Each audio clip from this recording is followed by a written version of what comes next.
Gold trades steady this Thursday, but the elephant in the room, the Fed, seems set to tighten and cut down its bloated balance sheet. Does that mean gold bulls are headed towards heartbreak? Joining us now, Todd Bubba Horwitz of BubbaTrading.com. Bubba, good to have you back on with us. Danielle, always great to be with you. So I know, because we were speaking offline, that you're a little concerned with what's going on with the market at these current levels here ahead of the big jobs report out tomorrow, Friday. How are you seeing things here, Bubba?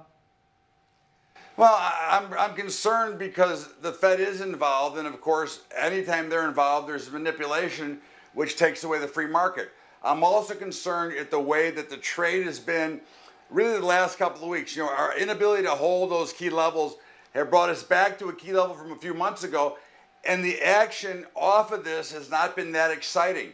So it gives me a feel that there might be something underneath the surface that's going to happen. It may be the jobs number. Now, maybe the jobs number will make it explode from here because it'll be favorable, but maybe it'll make it sell off. And I'm afraid if it breaks through these levels, it may go to under 1,200. Okay.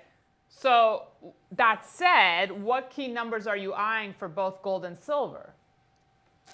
Well, I think 1215 to 1225 in gold are pretty key. You know, 1220 is the number, but obviously in a 1,200-point index, we're going to give it some leeway. So about a 10-point range in between there. Now, I'm a buyer. I like it here. But the one nice thing about being an owner of gold or an investor, it does go down, goes up, you hold it. But if you're trading it, you got to be very cautious. Silver, we're right there at 16, maybe a little bit lower. But again, I'm sure it's going to bounce. But this is where you have to decide to be either you're going to trade it and get out if you're wrong, or you're going to try to hold it.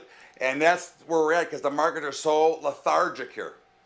Well, speaking of silver, you know, this is the lowest level we've seen the metal all year. Is that a clear buy for you? You know, I love silver. You know, I bought every dip so far. I've been waiting on this last one. I'm going to buy. I'm not going to sell. I'm only looking to buy. But it's hard for me to want to buy it because the market itself doesn't have any energy that proves to me that it can either go up or down. So I don't want to really jump in here. I'm ready to, I have my finger on the trigger. I'm ready to go, but I'm not buying yet. Yeah, I think you summed that up well, Bubba. Thanks so much for joining us. We'll see what happens tomorrow.